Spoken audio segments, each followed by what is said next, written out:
Excellencies, distinguished guests, ladies and gentlemen, here in the room and online, I'm pleased to welcome you to this high-level side event on unmanaged waste, a hidden cause of climate change. The event is organized by the UN Office on Drugs and Crime, the UN Environment Programme and the Secretariat of the Basel, Rotterdam and Stockholm Conventions, and co-sponsored by the European Union. This is a silent conference, so the on-site audience is invited to put on the headset. Then you can hear it better. My name is Anja Koremlik from the UNODC Research Branch, where I'm heading the research on crimes that affect the environment, and I'm very honored to moderate this session. At this side event, we'll talk about a topic that concerns us all directly: waste. We all produce waste: plastic, household waste, electronic waste, etc. And then there's the waste from industries, hospitals, and many more. Waste impacts all sustainable development goals. The waste sector contributes 10% of greenhouse gas emissions globally, while open dumping accounts for 31%. Since environmentally sound waste management requires investments, there's money to be made in illegally transporting and disposing of it. And very often, waste is trafficked to countries that do not have the capacity to manage it in an environmentally friendly way.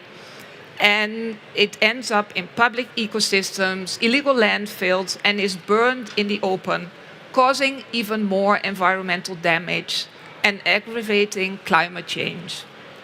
This event will discuss how combating waste trafficking and supporting environmentally sound management of waste can contribute to reducing greenhouse gas emissions and promote circular economy as a climate mitigation strategy. Today's discussion will focus on waste management and challenges and opportunities in Africa. And we will hear about the Global Waste Initiative 50 by 2050, which will be launched by the COP presidency and aims to treat and recycle at least 50% of the solid waste produced in Africa by 2050. We will hear countries' examples from Egypt and Ghana about the challenges they face with the inflow of both legal and illegal waste and their efforts to improve waste management. We will get examples from the European Union on the circular economy action plan and what is being done to prevent waste trafficking to third countries. And finally, we'll talk about the role of the Basel Convention in supporting countries to deal with these challenges. And now, without further ado, I would like to introduce our distinguished panel that you see here.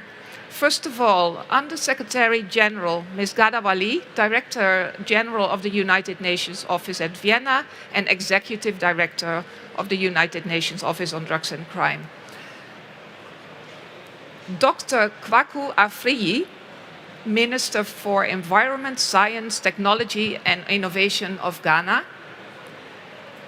Ms. Nagwa El-Karawai, Waste Management Senior Advisor to Her Excellency, the Minister of Environment of Egypt, and 50 by 2050 focal point. Mr. Wouter Wormgoor, Senior Policy Officer, Green Diplomacy from the European External Action Service Climate Diplomacy Team. Ms. Martina Otto, Head of Climate and Clean Air Coalition of the UN Environment Programme, and Mr. Carlos Martin Novella, Deputy Secretary of the Basel, Rotterdam and Stockholm Conventions, who is currently sitting there but will join us on the podium later. Thank you so much for joining us, dear panel. We are very honored. Now, before I invite the first speaker, I would like to inform you that online and on-site participants can ask questions using Slido.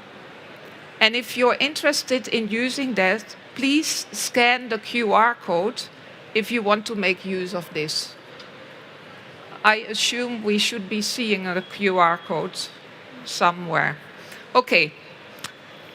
Then I would like to invite our first speaker, Ms. Gada Wali, to share welcoming remarks.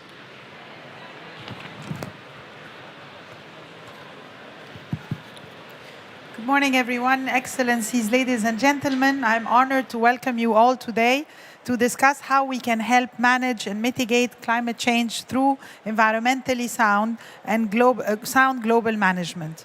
I would like to thank the UN Environment Programme, UNEP, and the Secretariats of the Basel, Rotterdam, and Stockholm Conventions for collaborating with us on this vital issue. As we gather here today, the world is struggling to avert the worst impacts of climate change. We know that if we are to meet our goal of limiting rising temperature of 1.5 degrees, global greenhouse emissions must be halved by 2030, and we must reach net zero by 2050. The waste sector is a significant contributor to climate change. By some estimates, it contributes to 10% of greenhouse emissions globally. Governments and the private sector are struggling to deal with growing quantities of waste worldwide, fueling practices such as open burning or dumping of waste, as well as the illicit trafficking of waste across borders. Pollution from this mismanaged waste causes environmental disruption at every single level. It contaminates soil and groundwater and has devastating impacts on forest and marine ecosystems, as well as workers and vulnerable communities. Developing nations, in particular, many countries in Asia and Africa are impacted the most, as they have become destinations for the inflow of waste, including illegal waste. And despite efforts to impose waste trade bans and restrictions, these countries continue to be flooded with unmanageable quantities of trash. The lack of environmental legislation and enforcement, coupled with financial disparities between countries, drives illegal trafficking of waste, and waste trafficking is indeed a very big business. For example, in the European Union, illegal waste shipments are estimated to account for up to 30% of the waste trade, generating 9.5 billion euros in annual revenue. It is clear that we must find better ways to manage the world's waste. We need effective regulatory frameworks for waste management in line with international standards, and we need effective international cooperation to put those frameworks into action and disrupt the illicit flow of waste. Working together, countries can carry out effective investigations into trade routes, provide mutual legal assistance, and raise awareness of good practices for environmentally sound waste management. We also need strong partnerships between governments, the private sector, and civil society. Waste management is a multi-stakeholder process from production to disposal. Relevant actors such as affected communities and responsible companies need to become part of the solution. Together with our partners in the UN and beyond, UNODC is stepping up our support for sound, legal, and responsible global waste management. UNODC and the World Customs Organization are partnering on the Container Control Program to help enforcement agencies stop illegal shipments at ports, including shipments of plastic and hazardous waste, specifically in the cargo supply chain. As a result of this partnership, last June, 16 tons of highly toxic used lead-acid batteries were detected in an abandoned container in Cambodia. And in July, 130 tons of household waste concealed in a shipment of paper scraps were seized in Thailand. Our Unwaste project, funded by the European Commission and implemented in partnership with the UN Environmental Programme, is working to support the circular economy and combat waste trafficking between the European Union and Southeast Asia. And our legislative guide on waste trafficking offers vital guidance for improving national legislation on this complex and growingly urgent challenge. Excellencies, ladies and gentlemen, preserving our environment, mitigating climate change, and protecting vulnerable communities are all fundamentally linked to how effectively and responsibly we manage our waste. The 50 by 2050 initiative, launched by the COP27 presidency and targeting 50% less waste by the end of the current 3 decades, is an opportunity to press the reset button and put ourselves on the path to manageable waste. To support its success, we will need decisive action to curb the illicit waste flows that are harming ecosystems and communities in developing countries and undermining our planet's ability to fight back against global warming. It's time to commit to sound waste management and end illegal waste trafficking for a safer, healthier, and fairer future for all. Thank you.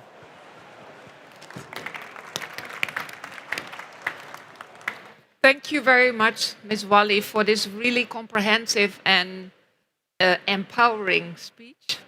So I would like to give the floor to our next speaker because we have a very tight schedule, so we move on. Ms. Martina Otto, she will be setting the scene and talk about the link between unmanaged waste and climate change. Ms. Otto, the floor is yours. Thank you very much. Protocol observed, and I'm really happy to be with you here today in this partnership spirit that has brought us together and under which we're already cooperating. And maybe a word on the title, a hidden cause of climate change. And I think it's not so hidden anymore. Waste has made it onto the radar. And for the first time, this sector has risen to such prominence at the COP.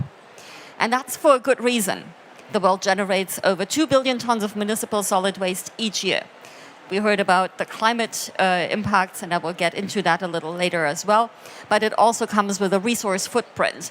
If we waste the resources by not managing waste properly, we further exacerbate the impacts on the resource side and the natural resources behind that. So that's a strong call for circularity. And obviously there is a huge pollution issue as well, from air quality all the way to leakages, water contamination, soil contamination, and so on. So it really is a sustainable development issue, and it's for a good reason as well that it ended up in actually 2 of the Sustainable Development Goals that were adopted. Now back to the climate question. Globally, 33% of waste is openly dumped, 37% disposed of in various types of landfills. And landfills are really not a solution, but a huge problem. Keep in mind that, for example, all biodegradable waste landfill today will continue to generate methane for decades. There's a technical limit on the gas collection of it, so we think that's a solution as well, but it only works up to 50%. So better than nothing, but it doesn't solve the problem overall. The UNEP Climate and Clean Air Coalition Global Methane Assessment highlighted that waste is responsible for about 20% of global anthropogenic methane emissions. And to put us on track to limiting warming to 1.5 degrees, we actually need to reduce methane emissions from the waste sector by 30 to 35% from 2020 levels. Another topic, but equally linked back to waste, according to R20, globally 41% of all waste is burned, with higher percentages in developing countries, and that burning often occurs in dump sites, contributing to toxic air pollution, including via black carbon emissions. And why I'm emphasizing methane and black carbon so much, it's because both are having higher global warming potential than CO2, but they also have a shorter lifetime in the atmosphere, and that makes them the best shots in the near term to help us keep 1.5 in reach. And I've spoken a lot about the organic fraction, but of course there's the plastic waste, there's the e-waste, so it's all of the waste. And I know it's very dear to Dr. Nagwa that we take a very holistic approach to that, and we obviously support that. Plastic pollution accounts for about 6% of global oil consumption. So obviously there is a footprint further upstream looking at climate. Plastic accounts for 3.4% of GHG, and the e-waste less than 20% of that is actually recycled. So again, a huge waste of resource. But there's no reason not to act, because as much as 60% of waste sector targeted measures have negative or low cost. So why are we not doing it? And literally all the measures do come with a strong case for action from a socio and economic perspective, from waste of resource to pollution. And just to highlight that, according to the Africa Waste Management Outlook report published by UNEP in 2018, between 70 and 80% of municipal solid waste generated in African cities is recyclable, with an estimated economic value of 8 billion per year. So that is an opportunity to create new jobs and economic opportunities, really. But obviously, we have to make sure we involve the people who are at the moment dealing with, maybe the informal sector, the waste picking, and so on. So there's no time to lose, really, as the trend is going in the wrong direction. Global waste generation is expected to grow from 2 billion tons today to 3.4 billion tons by 2050. And that's where all these initiatives at this COP are coming in, and it's really, really a major step forward at the recent AMSEN meeting, so that's the African Ministerial Conference on Environment. The ministers noted the importance of phasing out open burning of waste. Again, the health issues. A multi-stakeholder partnership is coming together to eliminate the open burning. Egypt made its Global Waste Initiative 50 by 2050 a cornerstone of the COP presidency. And under the Global Methane Pledge launched last COP, we are looking at a waste pathway to reduce methane emissions. So that's a whole array of political commitment. And obviously, of course, there's this new project that we're looking at today, Unwaste, tackling waste trafficking to support the circular economy, funded by the European Commission and implemented by UNODC with the support of UNEP. And this will make a great contribution to the fight against trafficking of waste, with the specific emphasis on the sector, and we'll hear more about that. But now that we have the political buy-in, we must build on this momentum. We have concrete actions that are proven to protect both the climate and human health, and we must get them to scale. And that will take more data, it will take decisive policies, it will take finance, and the finance to go also all the way to the local governments, and it will take partnership, and that obviously again is a reason why we're here together. The NDCs, the nationally determined contributions, are a real good means to drive scale. And they need to include, as we go forward, much more than they do today, the reduction and the revalorization of waste, including much more upstream activities that lead actually also to circularity, but also that lead to controlling the transboundary movements of hazardous and other wastes. And I think with that, I have exhausted my time, and I'll stop here. Thank you so much. Thank you so much, Ms. Otto. I mean, the figures, the estimated, tons of waste, billions of tons of waste, is very depressing. But at the same time, I think your speech also showed that 60% can be reduced by low-cost measures. It can be a value for the economic sector. So I think it's also a positive message. So thank you for that. You can do it.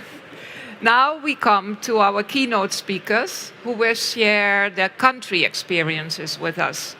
They will discuss how their countries approach mitigation of climate change through improved waste management and addressing waste trafficking. And I'm very honored to invite Dr. Kwaku Afriyi to share Ghana's experiences and plans. Mr. Afriyi, Dr. Afriyi, please. Distinguished guests, ladies and gentlemen, let me say that I'm very, very happy to be here today and to contribute to the issue on the table, as it were. And also to have the opportunity to deliver a keynote address on unmanaged waste as a hidden cause of climate change.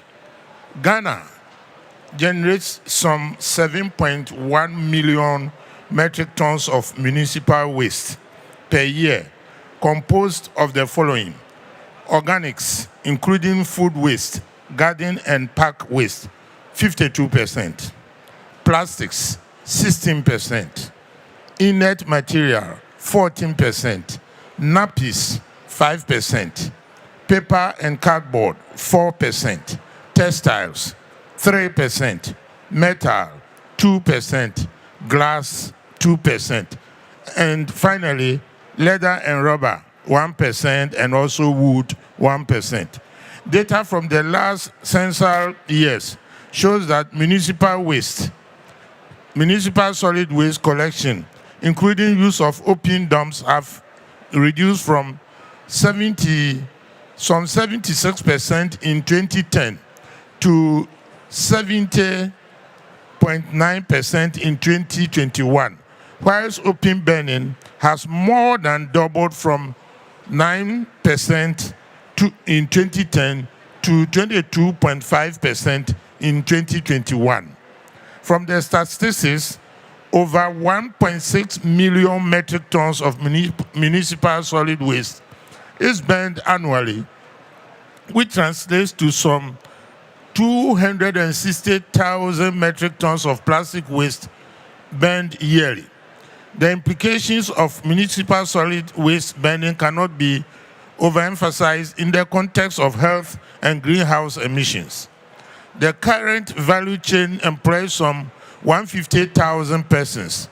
We can only imagine how many more thousands of jobs this additional 260,000 metric tons being burned could create. Ladies and gentlemen, in our 2019 inventory in the waste sector, in 2019, total emissions of 4.1 metric tons of CO2 for waste sector represented some 7% of total national emissions and 13.6% more than the 2016 figure. Wastewater treatment and discharge contributed some 60% to all water sector emissions, followed by solid waste disposal with some 40%.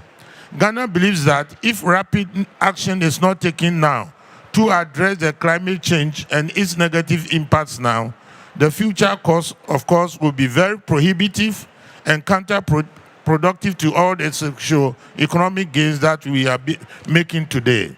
Therefore, responding to climate change issues and using the opportunity it presents to transition to a greenhouse waste management practices is top on the national development agenda. In our updated, enhanced, and ambitious NDCs, Ghana highlighted the adoption of a policy action and 3 programs of actions that contributes to the adoption of alternate urban solid waste management, which has the potential to reduce emissions from 21,000 kilotons by 2030. In this wise, we intend to build and operate 3 engineered sanitary land sites with methane recovery in 3 cities, that is Kumasi, Nsawam, and Pony, including setting up transfer stations to improve on waste collection. 2, double our current component capacity from 200 tons per day to 400 tons per day. And then finally, to scale up adoption of institutional biogas facilities target of 200. Legal and regulatory framework. Ladies and gentlemen, on the regulation and policy side, Ghana adopted the National Climate Policy, which identifies the need to improve waste management practices to control greenhouse gases emission and underground water contamination. We also have the National Environment Policy, which calls on government, municipal, and district assemblies to practice recycling, separation at source, waste-to-energy practices, and safe disposal of unavoidable waste, with particular attention to toxic and hazardous waste. Additionally, the National Plastic Management Policy calls for the development of a circular economy in the plastic management space, including facing a problematic and hard-to-recycle plastics. Ghana is also a signatory to the Basel Convention on Control of Transboundary Movements of Hazardous Waste since 2003, but unfortunately was unable to domesticate provisions of this convention into national law until 2016. Now that we are firmly there, we're making sure that we apply all the enforcement regimes. Now, finally, ongoing efforts. Ghana, through public-private partnership with private operator, is installing integrated recycling compost plants across the 16 regions of the country. And as we speak now, 5 of said plants have been completed, in addition to the existing plants in the capital, Accra, 2 existing plants in Accra. Ghana is also implementing a Greater Accra Resilient Infrastructure development, which is covering a period of 5 years, with a solid waste management capacity improvement component, which aims at reducing solid waste and will bring climate adaptation and mitigation benefits to communities along the Odo Basin. We've also provided and developed a circular economic framework for the plastic sector in Ghana, and we project with a Ghana project with support from the Global Environmental Facility, GEF. And it aims to, among other things, strengthen the national capacity to transition to a circular economy, and then also facilitate sustainable plastic management through operationalization of the National Action Partnership, and then also to reduce unintentional emissions. These are just a few of the programs, projects, and policy actions that is taking place in my country. And our aim is to ensure that we depart from our traditional linear economic model, which is based on a take, make, consume, throw away pattern, to a modern or a model that involves sharing, leasing, reusing, repairing, recovery, refurbishing, and recycling. Thank you very much for your attention. Thank you very much, Dr. Afriyi. I think your call for action has been heard, and I'm very impressed with the very concrete measures already being taken by Ghana, and I hope you will receive also sufficient support to continue them and to achieve what is top priority for your country. May I now invite Ms. Nagwa El Karawai to speak about Egypt's experience and the 50 by 2050 initiative. Please, you have the floor. First, I thank you so much for inviting us. I'm here on behalf of Dr. Yasmin, Her Excellency Minister of Environment, and it's a pleasure to be here with all of you. 50 by 2050, it's interesting that everybody's talking about waste now. This is for the first time in COP, waste has been talking about everywhere. It's in the corridors. So we are so happy with that.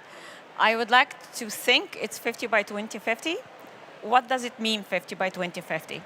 It's a 50% of treatment of waste and recycling by 2050 in Africa. We call it For Africa for a Global Impact. Why did we do that? What was the rationale for us to go beyond that? I always speak from my heart. I'm sorry, I'm not going to speak too much from what I have. I had a presentation, but I was a bit late. We made a survey on Africa, and we noticed that untreated waste and how it is impacting the health in Africa.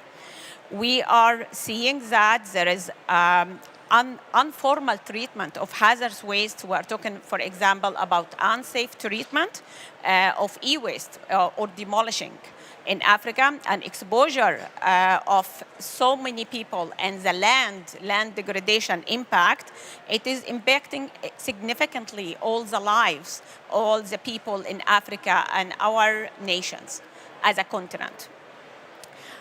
We also look at untreated waste contribute to the main emission. Of course, we all know that, and we have been hearing it, and link it to global warming.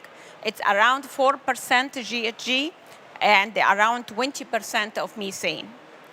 We also have the mismanagement of waste, which has not only affected the health and also the environment, but also the economy and the social aspects of the people around us, not just in Africa, but all around the world. Let's look at annual food waste. We are wasting around 1/3 of the worldwide food product. That's equal around $2.6 trillion, which is gonna increase drastically by 2050. Let's look at the huge opportunity of this food loss, and this is where it's gonna go. It's gonna go to open burning and open dumping, which is gonna impact, again, GHG, and it impacts the emission, but not that.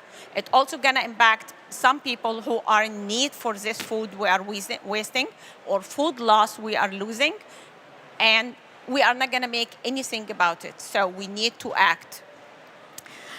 Let's look at the mismanagement has not only affected worsened. We see it's been expanding much more. Let's look at illegal trafficking of waste right now. It's within Africa and from outside, so it's not just, so let's look at the reason. There are few reasons. One of them is lack of control in origin and receiving countries. It's insufficient resources and monitoring and enforcement activities. Of course, monitoring and enforcement is very important. But there is one important part, which is weak data sharing between the countries and continents on illegal trafficking of waste. Yes, we have numbers, and everybody, all of us, we mention numbers. Actually, I hear the numbers here, and I hear them in another session in a different number. So we have so many numbers. The numbers can be plus or minus 20%. It can go everywhere.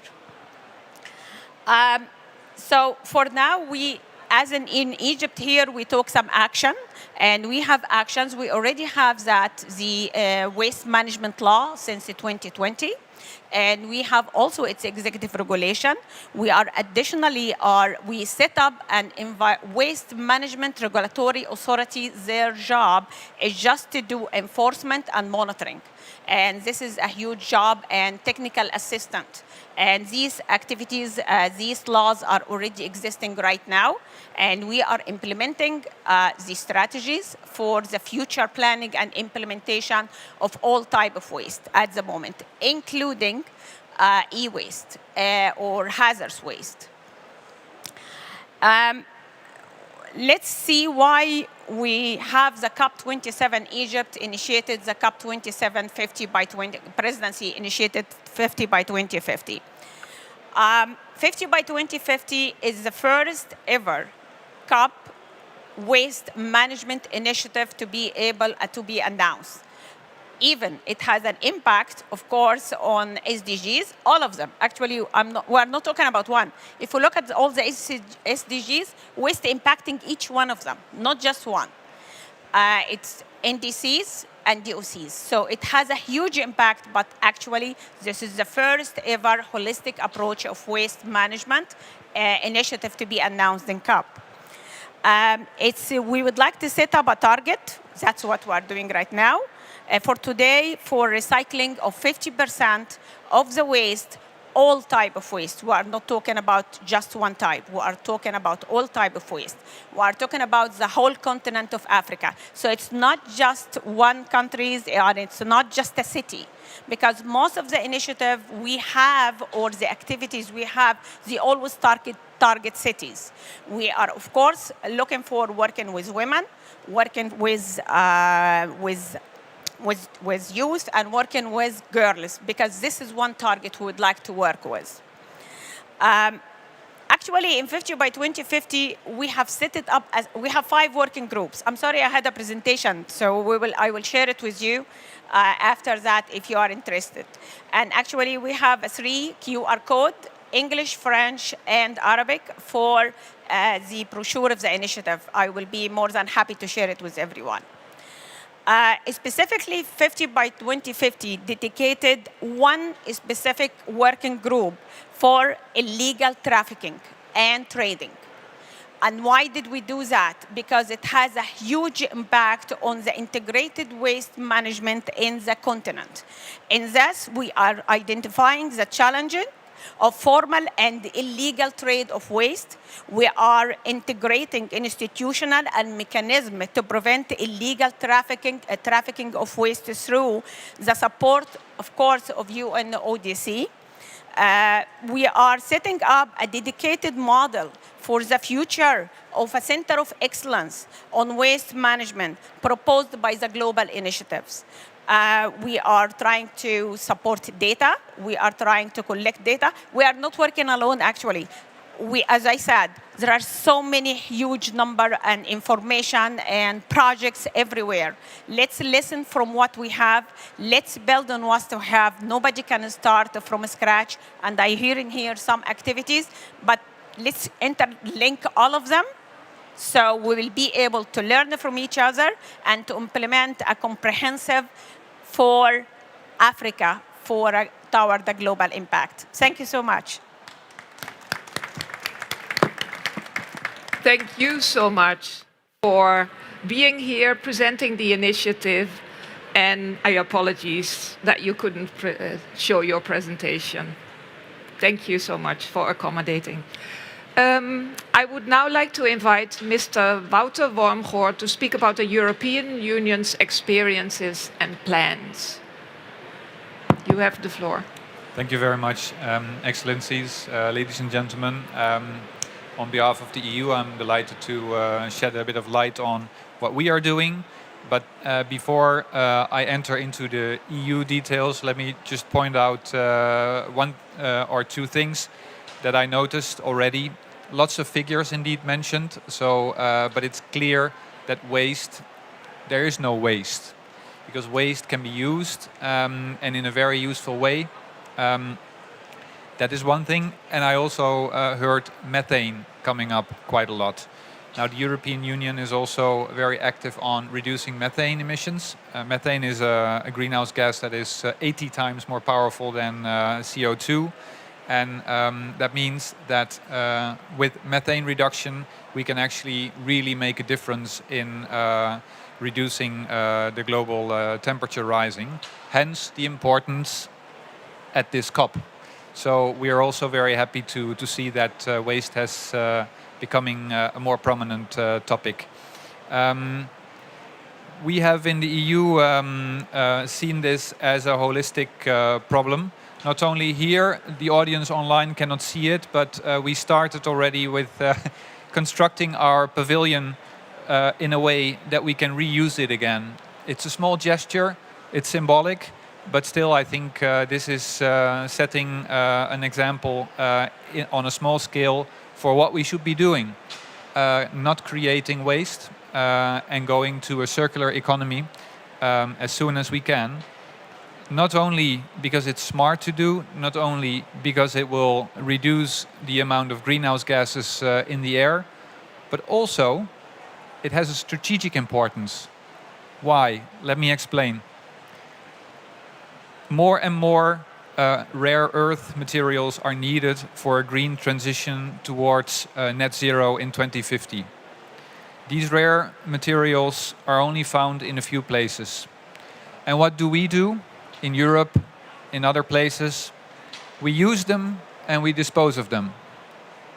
So strategically, it is in everybody's interests, not only from a materialistic point of view, to recycle them and reuse them, but also from a more political point of view, we get less dependent upon each other, upon transport of these materials, on getting them out of the ground, which also costs a lot of energy and CO2. So this, I think, is maybe something that is under the radar, but still a very important topic that is connected to what we're talking about here. Now, with the presentation of the European Green Deal, waste has been a prominent topic in our approach to getting to net zero in 2050.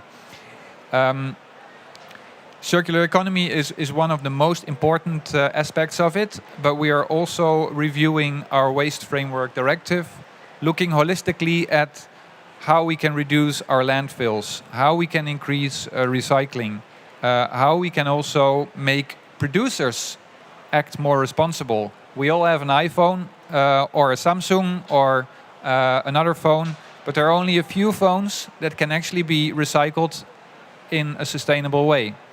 So producers should take this into account from on the production level till the end design.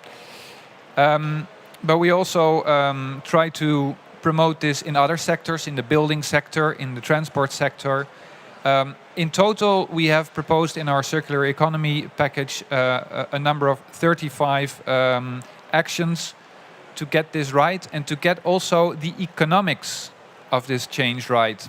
Because nowadays, unfortunately, it is not, from a financial point of view, the way our system works, our financial system works, it is not promoted to have sustainable products. Our system is based on using and throwing it away, and that really has to change, and therefore we really applaud your efforts and also your initiatives that are very welcome to make sure that not only we reduce our waste, but also if we need to dispose of the little that is left, that we do that in a sustainable way, also contributing to what we are here for, to reduce the temperature rise. We have also, as an EU, a high responsibility in exporting our waste. We have not always been the best in class. I think everybody globally has been learning from the experience what can happen if you export waste to outside of your borders. You have no overview of what is happening to it. First of all, we have, it's almost obvious, of course, made this illegal to export waste to countries where it is not monitored properly and not treated properly, to stop the illegal flow. And secondly, we are working on a directive to make sure that if we export waste, which we shouldn't, like I explained, most of the waste is not waste and can be used and is often even valuable. But if we do, then we only export waste to the countries where there are high standards of treatment of waste. And this will also involve more monitoring and control. So it's not that easy, but I can assure you that the future EU rules will be globally the most strictest rules that we currently have, which will also have as an effect that we will export less to outside of our borders. Well, and let me maybe conclude by saying that, of course, the challenges faced by countries that do not yet have policies and regulations, but also techniques in place to dispose of this constant and increasing stream of waste is extremely challenging. And we have several projects with a number of partner countries, including with Ghana and in Egypt, on e-waste, on making sure that waste is, if it is exported, is treated in the right way, so that it can actually add value to the economy. And we hope that in partnership with you excellencies and with other countries, that we can actually get to our final goal, which is also defined in our circular economy plan, to have a circular economy by 2050. It's an ambitious goal, but I think it will serve us all quite well. With that, I thank the audience and distinguished guests for the time I've been given. And please, over to you. Thank you very much.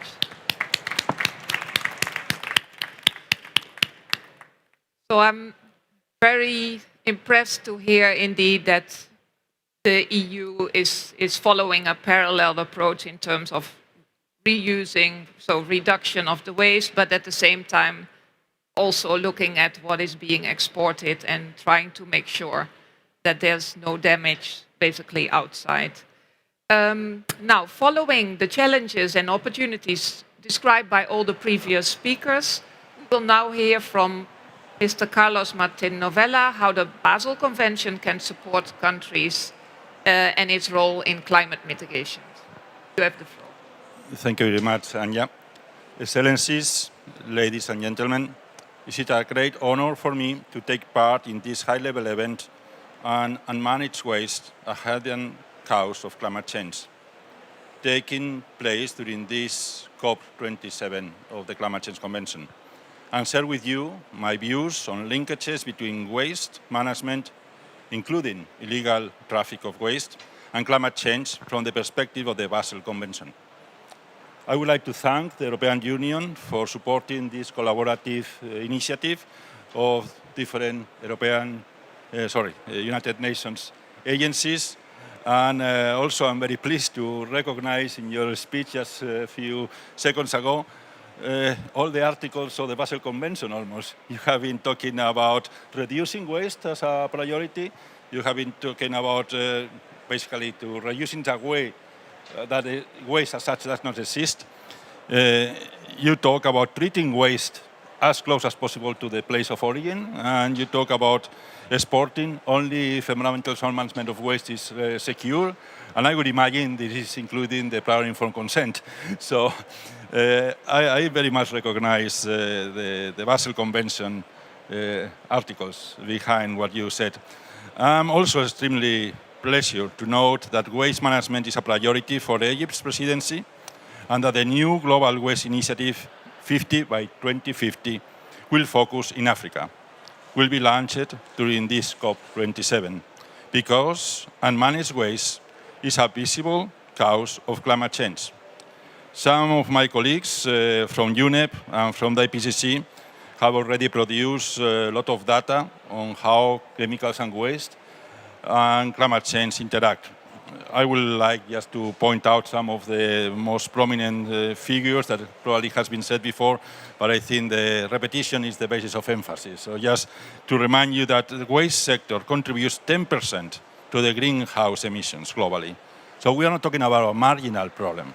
We are talking about a major cause of climate change that has been overseen for many, many years, and where I can see there is a relatively easy solution. If you compare with other challenges that climate change is posing, other drivers of climate change, what we are talking about here, is relatively easy to solve. And it's good for environment, it's good for health, it's good for industry, it's good for economy, and it's good for climate change. So let's make a go. And that's why, again, we are very happy to see Egypt taking the leadership in this field. Developing countries, as we have heard also from Ghana, in addition to Egypt, are faced with complex tasks in managing waste. Failing that, informal practices as the illegal landfills, illegal storage sites, or open burning led not only to adverse effects to public health and the environment, but also increases greenhouse gases emissions. The illegal traffic of waste into developing countries further aggravates this situation and puts additional burden on their waste disposal systems.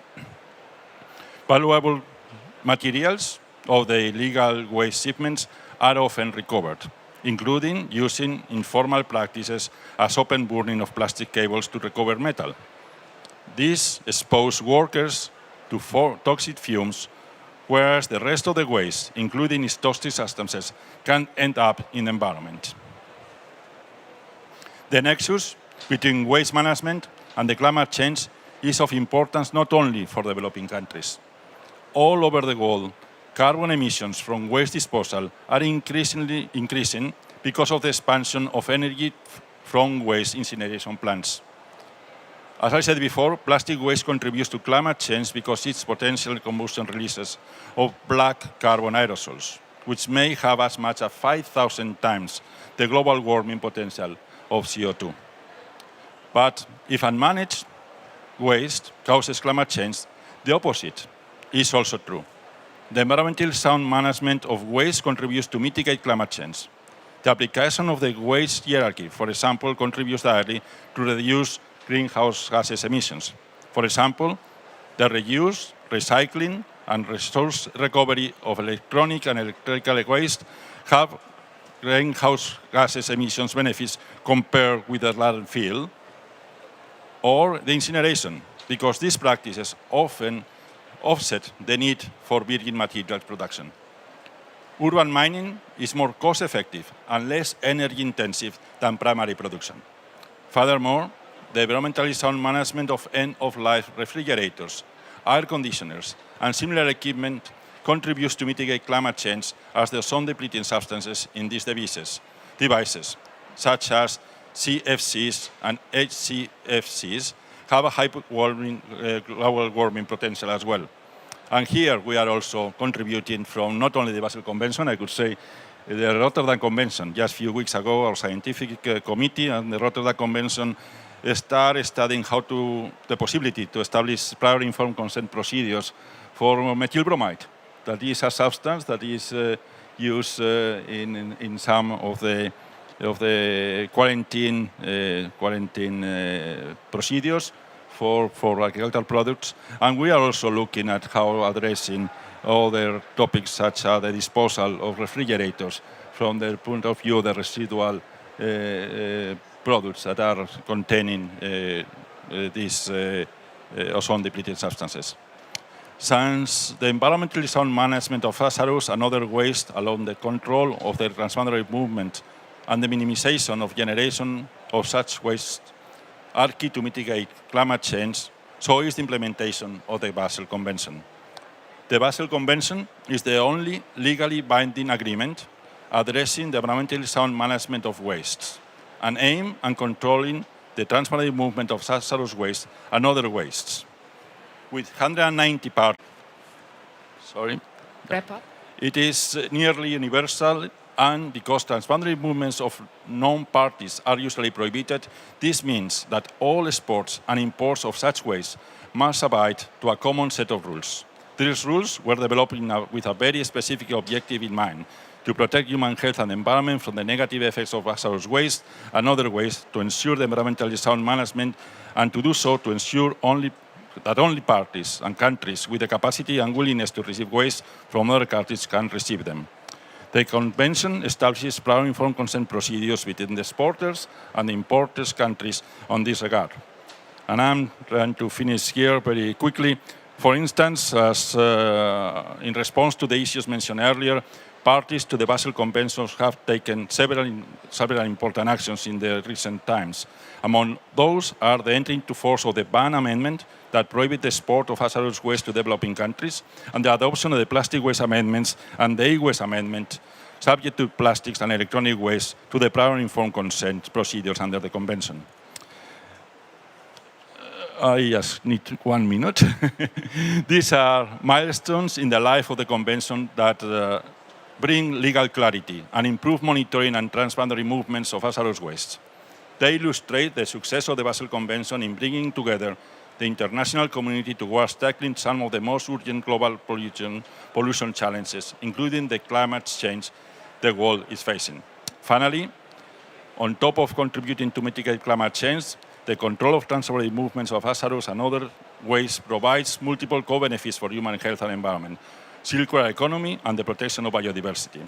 And if you want to know a bit more about the details of the interactions between climate change and waste, I can recommend you to read this report that we produced last year in collaboration with the Minamata Convention. That is, you can find this in our website, and I think it's also available in the website of the Climate Change Convention. And when we define much more in detail all the interlinkages between our conventions. Thank you very much. Thank you. Thank you very much. Now, we have really very little time, but I would like to ask still one question that we got from the audience, because it's an important question. And if I may, if I could address this question to maybe Egypt and the EU, tell us about how to increase finance to address the illegal waste challenge. So if you could, is there somebody who immediately has an idea already, Egypt? Or the EU? You go. Well, thank you. It's always good to have interesting questions. It links to my remark on waste is actually a valuable asset. And it also links to the regulatory part of how we cooperate. On the value of waste, I think, first of all, the illegal waste problem is a legal problem, and it is not so much a finance problem. But if we regulate more and we make sure that it is not, let's say, economically attractive to put all this effort in and also to get into jail, basically, for trafficking waste, then it might also become more attractive, and it has to become a necessity to process your waste at home, close to the source. And that can then actually increase also the economic viability of recycling and reusing. So you create, by stopping illegal traffic, you create your own home market, you make it more attractive. I actually think that also the economics of the green transition, and look at the copper prices, we will want to keep the waste that we have here in our own country and process it. Together with a regulatory approach where we control waste trafficking, I think waste recycling will become also financially more attractive and therefore for investment also more attractive. Thank you. Do you have anything to add?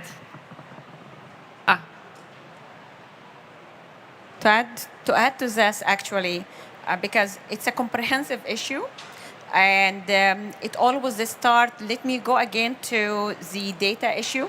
Sometimes, why should I invest in a project where I don't know the exact number? And that is the problem. How we can invest, as I'm talking private sector, or even to do a proper treatment of waste, so it doesn't become illegal. So there is no illegal trafficking, and that is the issue we are facing here. Why we're having it? Because we have illegal way of treatment in an unhealthy way. So we need to be able to put a comprehensive system, integrated way in how we are going to approach financing. If we have a good case in integrated way, I think we are going to be able to get the right financing. I am saying this because now we are working with 50 by 2050. We are actually trying to promote financing with all the stakeholders. It doesn't have to be just from international agencies. It can be from private sector. It can be from working society together, green incentives. All these are a recipe for success of finance. So we need to put all the blocks together and to be able to make it, as we said, attractive for people to invest in illegal. So it can become legal, not illegal.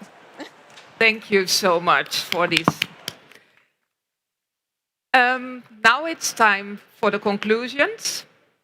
So today, this event focused on waste trafficking and on Africa as an important destination of waste exported from third countries. As we heard, Africa needs the right infrastructure, legislation, and tools to be able to manage waste in an environmentally sound way.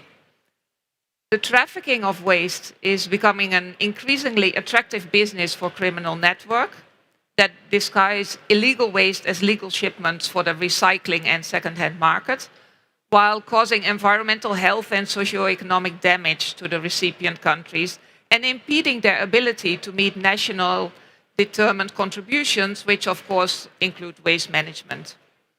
Contaminated mixed waste shipments, lack of procedures to repatriate waste, and tax evasion are a few among the many issues that foster crime and undermine the circular economy. But as we heard here today from all the panelists, waste can be managed through practical cooperation, enforcement of regulation and partnerships. There are no random actors in this room today. The UNODC, UNEP, and BRS collaboration, sorry to abbreviate, is a perfect example of how, through the complementarity of our mandates and capabilities, we can help countries to address the illegal waste challenge and its transboundary movement along the supply chain. And with this, I would like to thank you very much for attending. Thank you very much for the excellent panel, for the very good presentations, and to the EU for hosting this event. Thank you all.